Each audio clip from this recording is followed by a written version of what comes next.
If you would like to earn CPE credit for listening to the show, visit earmarkcpe.com/FPA. Download the app, take a short quiz, and get your CPE certificate. If you would like to earn continuing education credit for your FP&A certification from the Association of Finance Professionals for listening to the show, go to the show notes for details on how to earn the credit. Finally, if you enjoy listening to FP&A Today, please go to your podcast platform of choice, click the subscribe button, and leave a rating and review of the show. And now, on to the show. From Datarails, this is FP&A Today. Hello, everyone. Welcome to FP&A Today. I am your host, Paul Barnhurst, aka the FP&A Guy. FP&A Today is brought to you by Datarails, the financial planning and analysis platform for Excel users. Every week, we welcome a leader from the world of financial planning and analysis. Today, we have a special guest that I'm delighted to introduce. We have the CEO of Datarails with us, Didi Gurfinkel. Didi, welcome to the show. Thank you. Happy to be here. Well, we're really excited to have you. Well, let me just start by giving a little bit of an introduction, and then I'll give you an opportunity to tell us more about yourself and your background. So he's coming to us from Israel. He is the co-founder and CEO of Datarails. He earned his bachelor's in computer science and an MBA. And so, as I mentioned, we're thrilled to have him. Why don't we start with you telling us a little bit about yourself and your background? Again, thank you for having me. And it's a pleasure to join your fantastic podcast. I started my career as a software engineer. Actually, I started at a very early age of 11th grade. I studied computer science, and I started to work as a software engineer in a gaming company. And for 10 years, I developed software. And then I moved to more management positions. Started as a COO in a mid-sized company. And then this company acquired by Cisco.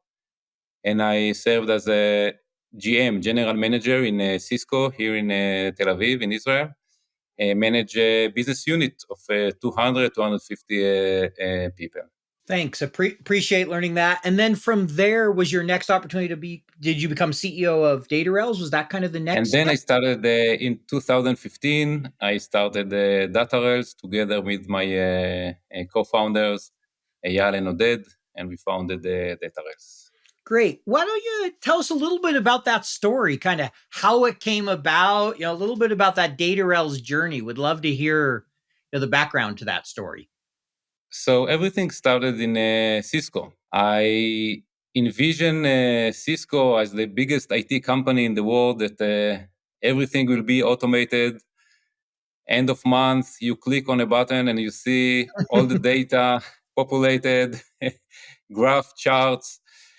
And the reality was a set of spreadsheets, a lot of manual work.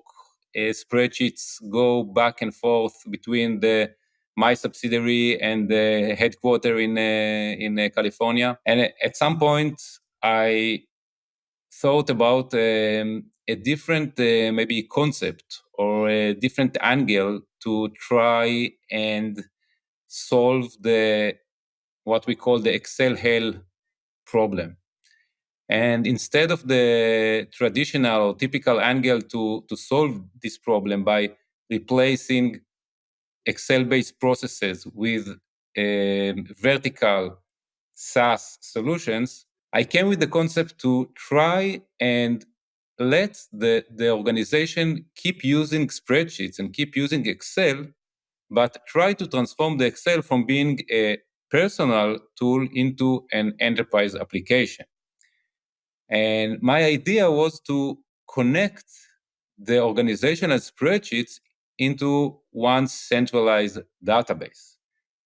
And to develop the capability, the algorithm to take the Excel data and transform it from a semi-structured data into a structured data in a structured database.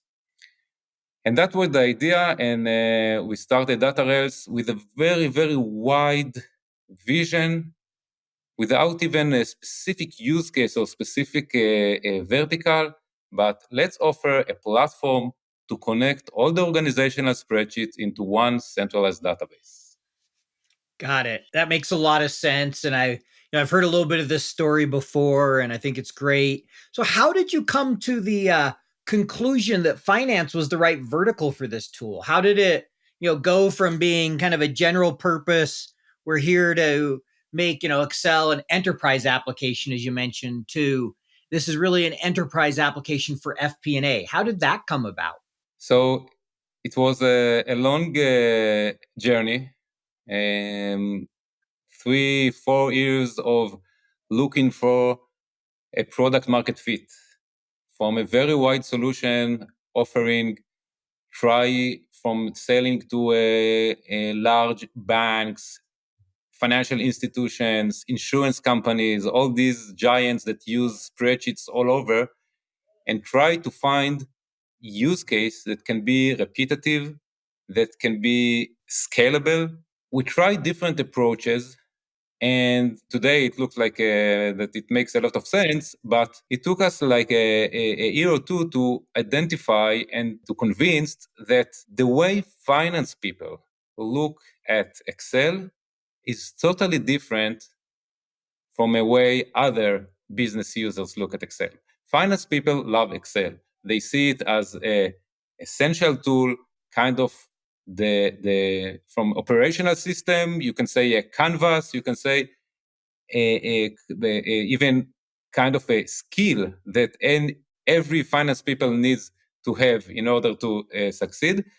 So the finance department was the first focus or the first pivot from the organizational tool to a financial tool. And once we identified the finance department, the FP&A use cases are the classic or the classic consolidation challenge, Mm-hmm. because every FP&A process starts from collecting data from multiple sources in Yep. different structure, different shapes, different systems. And here, our capability to transform semi-structured data into structured data came up with a very, very strong competitive edge, very strong capability that enables us to take manual processes and automate them in a very, very short time. So the FP&A was the additional focus that we performed, and the last pivot that we've done in the beginning of 2020. And since then, we are succeeding and growing in a very, very high pace, and becoming one of the leaders in this market. Thank you for sharing that. And I'm not surprised to hear you say finance views Excel different than the other parts of the business, right? As the saying goes, you'll have to pry it out of our cold dead hands, as some people say. Excel Yeah. seems to be the definite tool of choice for the average finance professional. And as you mentioned, there's a lot of those challenges because it's not great at consolidating data. It's not great at serving as an enterprise tool, collaboration, many of the things that finance needs to do. But at the same time, it's great for modeling and it meets a lot of needs for that analysis. So bringing something that marries that and brings that together is really important. And I think, it's an interesting journey. You mentioned the 5 years of finding product market fit, kind of starting in 2015, 2020, really getting turned to FPA. And it sounds like today you're seeing a lot of growth and you've seen a lot of adoption in the marketplace. How is kind of Datarails being received, and how's the kind of that growth journey going at this point? Since we started to sell to the FP&A solution, and we focus on small medium businesses, companies between 50 employees, once you have some level of complexity in your financial department, Yep. until 500 or maybe 1,000 employees. This is our spot. We speak directly with the C4 or the decision maker, and the promising is to take all the models, templates, all the processes that you have today, and first automate the processes and save a lot of time, a lot of mistakes, and make everything automated. This is one. Second, the ability to analyze the data, because now everything is in our database. So you can analyze the data in a way that you couldn't do it with just spreadsheet, because now we have database beneath these spreadsheets. So analyze and visualization. You can share the data. So we actually provide a full product offering with automation, analysis, and visualization, that everything is built around your existing models and existing processes. This promising is very appealing. So we are able to sell the product and to grow in a very, very impressive way, regardless of the situation in the COVID, not COVID, the economy, we sell in different prices, different price structure. The product market fit is super, super strong. And we are growing in double figures every year. And we continue to invest a lot in the technology, in the growth itself. And we are adding, we are not stay with what we have. We are adding more and more capability, focusing now, and probably we'll talk about it later, about the new, let's say the world roadmap, okay? The AI, or specifically the Gen AI, that we believe is the next phase, the next thing in the business software at all, but in the CFO software, the CFO tools, we believe that it's a game changer. Great. And yes, we'll definitely get to AI here in a minute and talk a little bit more about that, as it's transformed our world over the last year to really see it become mainstream. I mean, it's been out there for years, but we've seen that mainstream adoption at a level we've never seen before. But before I jump there, I just want to ask kind of one more question. Obviously, it sounds like one of the biggest challenges you face as a company is finding that product market fit. It took several years. And I imagine there were some real challenges during that. But what are some of the other challenges you faced after finding product market fit? What are maybe some of the biggest challenges you faced as you've tried to scale the company? The biggest challenge that we hit was efficiency. In end of 22, together with the entire SaaS world, we wake up in the morning and we understood that it's great that we sell like crazy. We increase our top line in an amazing pace, but we burn too much money. It sounds like ridiculous, but that was the situation. I mean, we had a mindset of grow at all costs, and we had to shift the entire company mindset to keep the same pace, but to do it with 50% of the budget. And it was a journey of 9 to 12 months in each department, from marketing, sales, product, R&D. Every department in the company changed dramatically, and we have succeeded. Now we are growing almost at the same pace with 50% of the expense, which is, it makes me look at the past years and say, what have we done? But it's but now we succeeded to improve the unit economics dramatically and to be much more efficient, and it makes a lot of sense. Well, as I've often heard it said, necessity is the mother of innovation, right? And Exactly, it's it so true. was be innovative or run out of cash. when all of a sudden Yeah, all the money dried up. exactly.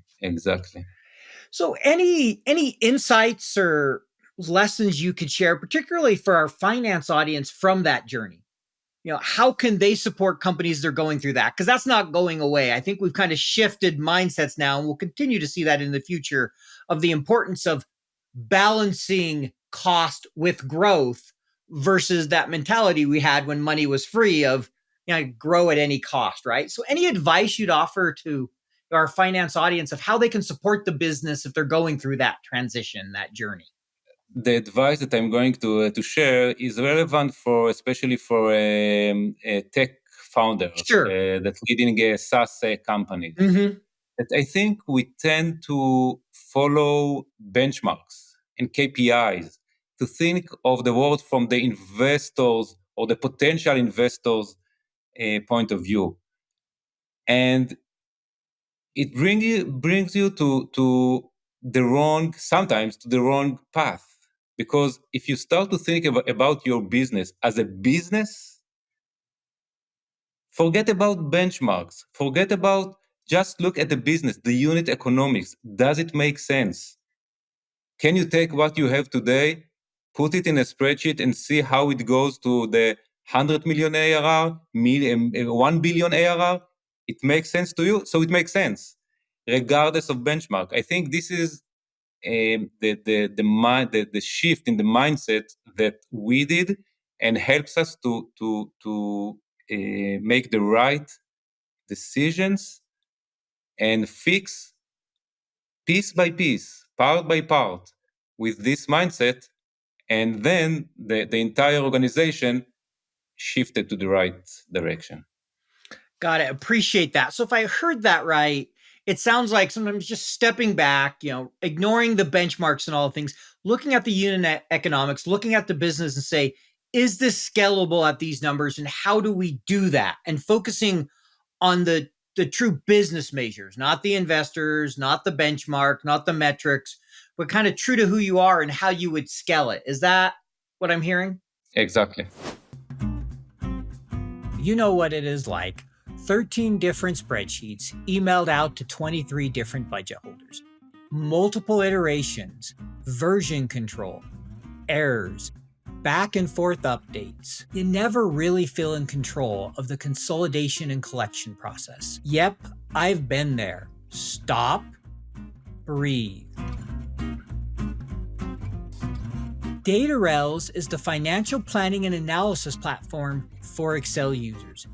Datarails takes data from all your company's disparate sources. No organization is too complex, consolidating everything into one place, secured in the cloud. Now all your data finally talking to each other. Everything is automated back into your report in Excel. Cash flow, FX conversion, intercompany transactions, now automated and up to date. Drill down and variance analysis in seconds. Don't replace Excel, embrace Excel. Turn your Excel into a lean, mean FP&A machine. Find out more at www.datarails.com. Great. I think that makes a lot of sense. So thank you for sharing that. So now I want to get into a subject that I'm sure everybody, is excited to hear about, AI. Right? We've all seen it over the last year. So can you share your thoughts on how you see AI impacting the Office of Finance, the Office of the CFO? Yeah, I look at the AI, or we mix AI and Gen AI, but let's call it AI.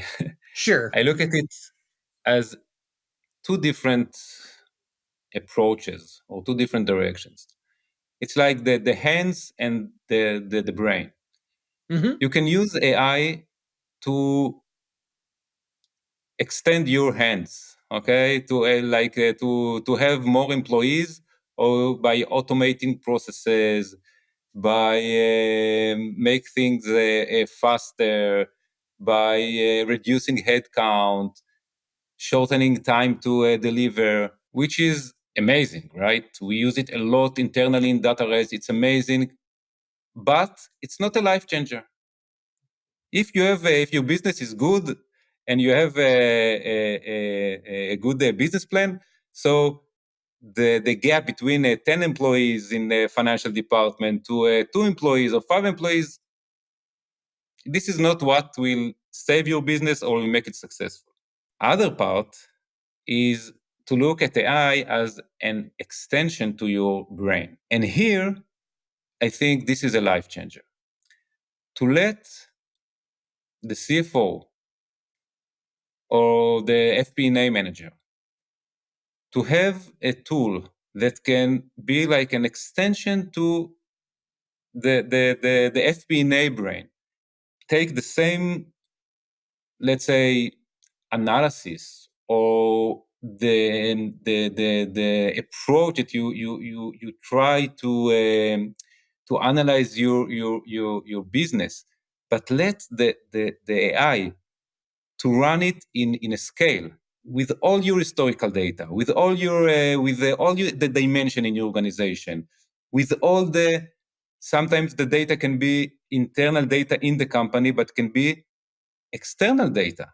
For example, in the tools that we developed in Datarails, the AI look at, for example, your customer base. Okay, let's say that it's very common that you see 20% of your customers responsible for 80% of your revenue, right?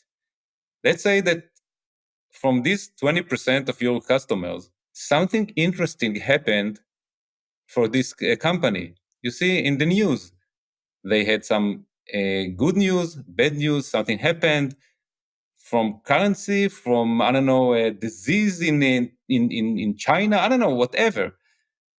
And you as the C4, the FP&A manager, you cannot hold and process all this data.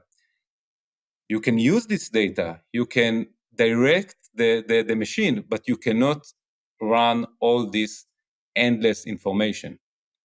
And AI can take and can be this multiplier that can take a good CFO and make him the amazing CFO with this capability. And I think this is a life changer. This is a game changer that can change the industry, can change the way CFO works.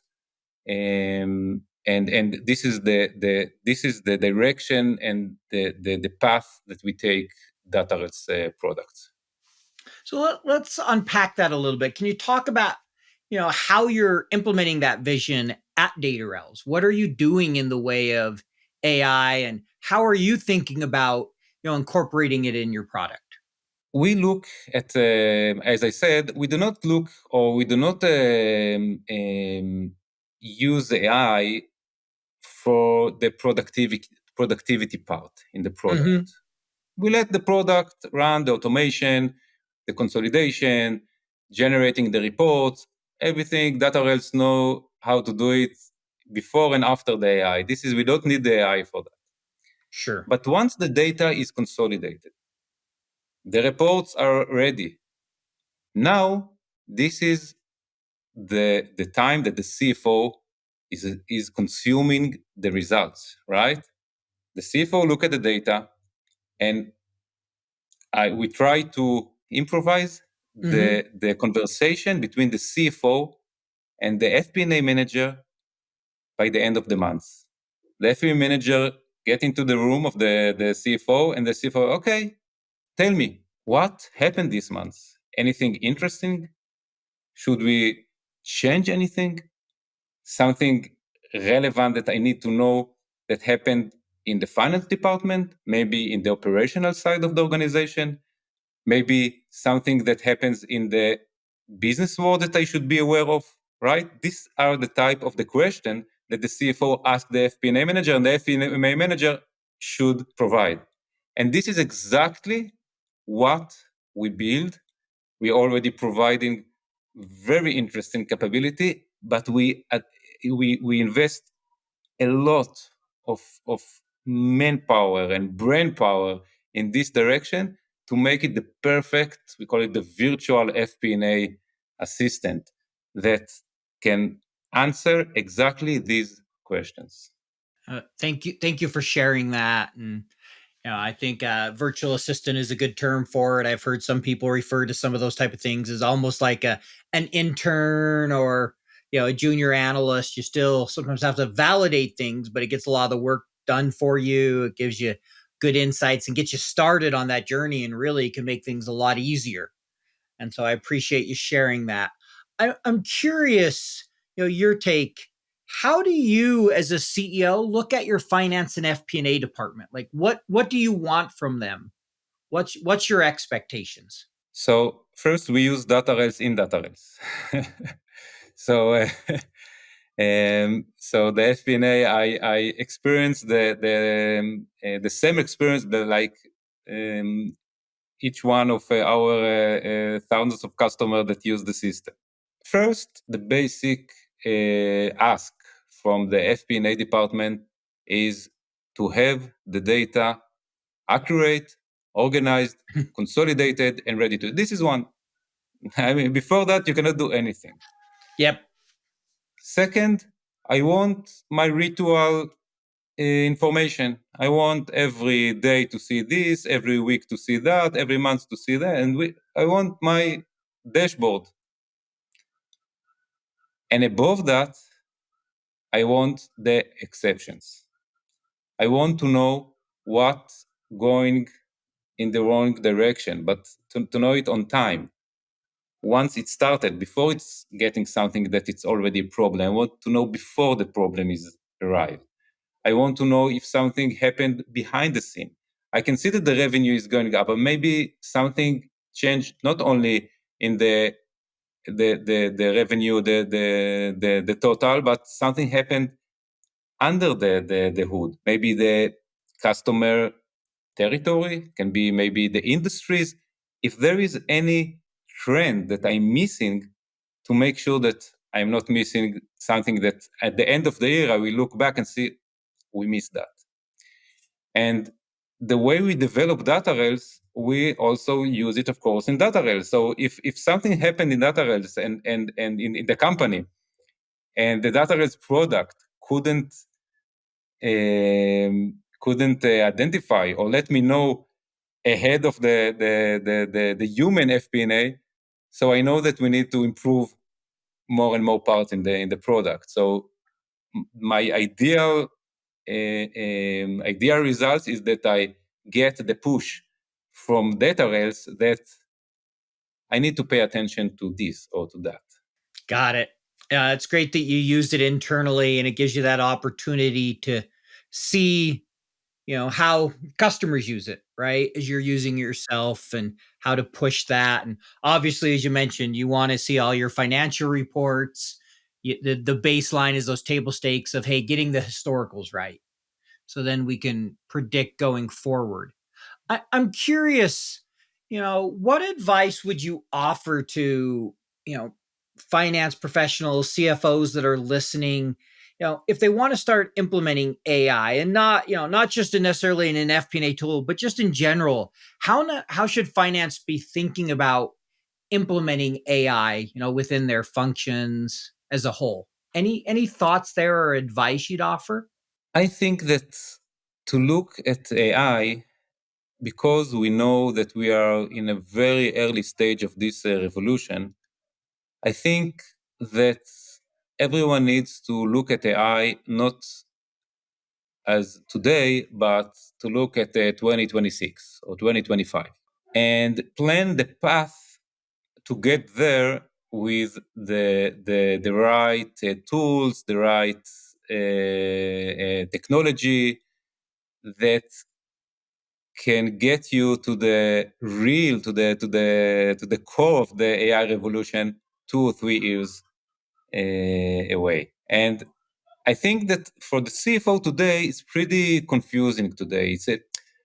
I can imagine the CFO goes to I don't know, some conference from Ernst & Young, PwC. They go to a conference and they hear AI, Gen AI, but they go back to their companies and they have the day-to-day is very many details, numbers, spreadsheets. So there is no no connection. And I think this is what stands behind your question, right? This is no connection, and you cannot do the revolution in one day, but you can think of the path.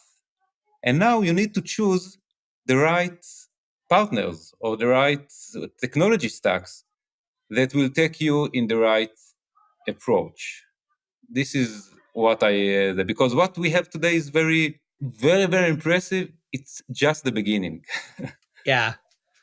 That's what's amazing is to think, hey, we're at the beginning of this journey in that we'll be doing things in a couple of years that we haven't even thought of yet today.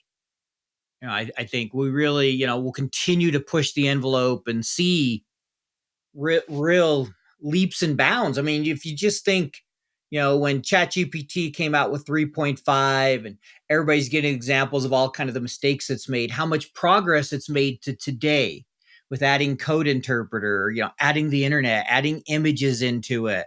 You can take photos and being more accurate. And that's only going to increase with more time, more data, more focus, more, investment. So I agree with you at the beginning of the journey. And I think every CFO needs to chart out their path. They need to think about what makes sense. What's that journey look like? How do I, benefit my team with the resources I have? So appreciate that. So this next section we like to call this the get to know you section. And it's just a couple questions to help us get to know you a little bit better and kind of have a little fun. So the first one here is, what is something interesting or unique about you that not many people know? I think that the one thing maybe is I dropped out of school at the 10th grade. Oh, wow. I was a computer nerd. I wanted to to uh, to do coding, so I left school and I continue by myself. Um, so maybe this can be an interesting point to all the kids that having troubles and can't find themselves in schools and in some with all the discipline, and school is just a phase. Everything is possible. Great advice there. So I'm curious. I'm going to ask a follow-up question here. What was the first coding language you learned? It was basic. It was with numbers 10, 20, 30, 40. It was each line had a number, and then Pascal, and then C++. That makes sense. My daughter does. She's 10 and she goes to a coding class. They start with Scratch, and she's been enjoying learning the basics of coding. So I think it's definitely a valuable skill, and it's one that I think it's good for everybody to know at least the basics. So this next one is a fun one we like to ask everybody. If you could meet one person in the world, dead or alive, who would you want to meet and why? This is a tough question because there are many, areas or many Sure. topics. One for sure is this guy, Michael Jordan. I don't know if you can see the picture. I can. We talked about that one earlier. Why Michael Yeah. Jordan? I think that he was an exceptional in the way he competes. The way he Mm-hmm. competed, it was exceptional. He saw nothing else but winning. And I'm not saying this is the way to perform and this is the way, but it's something to, I don't know if to admire, but it's something to see how far can you get with the right mindset. So this is Michael Jordan. If you and I really like or admire people that with a vision, that you look in retrospective and think how the hell they knew, how they had this courage and this visionary and this capability to think ahead. So maybe the first prime minister of Israel, the David Ben Gurion, this is one person that you can say how he was such brave and such a long-term visionary to think about how to build the foundation of this successful country as we are today. with all the thing that you look retrospectively and think, wow, this is amazing. There are definitely people like that. Like you said, first prime minister of Israel, Michael Jordan, obviously going 6-0, winning 6 titles, never losing in the finals, winning the MVP every time. I mean, those are amazing accomplishments, amazing athlete. And I wish it would have been 4-2 being a Jazz fan, but I do have to appreciate his greatness. So, I won't hold it against you that you like Michael Jordan. I think he's the greatest NBA player of all time and an amazing winner. He was truly amazing to watch. So I will totally agree with you there. So this next one, this is a fun one because as we talk about generative AI, we like to ask people, and what's the last thing they either Googled, looked up on YouTube, or used generative AI? What's the last thing you asked it? And in particular, if it's related to finance, that'd be great. But if not, you can give us a different area. But the last thing you either Googled, looked up on YouTube, or used generative AI to answer. So I took all the questions that you gave me ahead and I put it in ChatGPT and asked what will be the perfect answer for these questions. I'm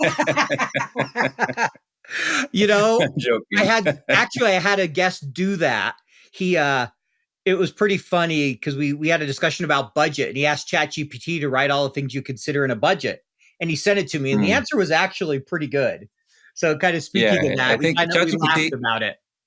Yeah, ChatGPT is amazing, and for people like me that English is the second language, and I required to sometimes to send emails and convey messages that should be sometimes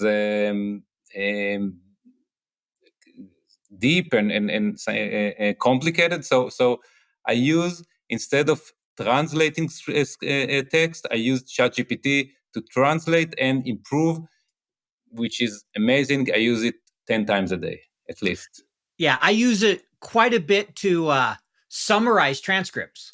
Like, our conversation here, it's like I can go listen to it again for 40 minutes in 2 months when I need to post about it, or I can ask ChatGPT to summarize it, kind of help refresh my memory, look at a few things and, edit the post versus having to start from scratch every time. So it saves so much time. It's great at those type of things, summarizing data. ChatGPT is amazing with text, amazing.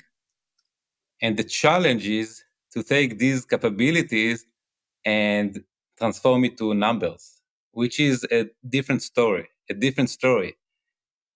And this is part of the reason I think that you don't see many companies like Datarails that were able to productize ChatGPT, OpenAI capabilities in the product, is because the challenge to take large language models and use it in finance, in numbers, when you need the to be accurate, the deterministic. So this is something that it's a very, very it's very challenging. Yes, I know dealing with numbers in ChatGPT is a real challenge versus processing text.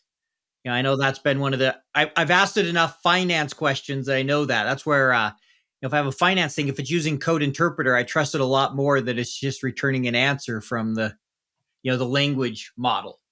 Yeah. So I agree with you 100% there. So this last one, this is a favorite question of ours. We've done this since episode 1. I think it's the only question we've asked in pretty much every episode. Favorite Excel function or favorite thing about Excel? Pivot, 100%. Pivot. I pivot everything. I pivot everything, and my hobby is to teach people to use a pivot, but not tech people. To show it to like the people outside of the tech how to use pivot, and to see the surprise and the amazing in their face. This is I think this is amazing to bring the this strong analysis capability to everyone. This is something that Microsoft did so well. Yeah, the pivot table. I can't even begin to think how many hours I've spent using a pivot table. And I still remember the first time I was trying to figure it out, I was sticking like text stuff in the values. I had no idea how to use it. And I'm like, what's the benefit of this? But then once I actually figured out how to use it, it's like, oh, wow, this is really cool. And, today I'm like super excited. About a month ago, Microsoft announced it's in beta. They haven't released it, but they've now created a pivot by function and a group by function. So you can create that same, with dynamic arrays, you can basically create dynamic pivot tables. You don't even have to run it through a pivot table if you don't want to.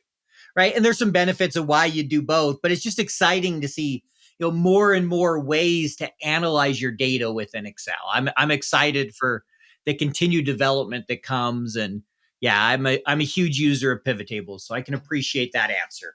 So last question here before we let you go. If someone wants to get a hold of you or maybe learn more about you, what's the best way for them to do that? Come play basketball with me. If you want to meet them, ask them to where to join the basketball game, the pickup game. So, well, really appreciate you carving out some time for us today and getting the opportunity to chat with you and just learn a little bit more of the backstory. And, we wish Datarails the best of luck as they continue to grow and scale the company.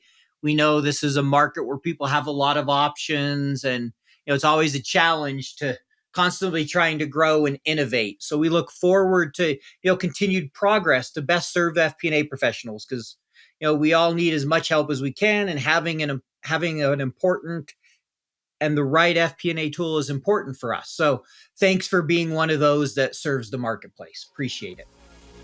Thank you for inviting me, and it was great to be here.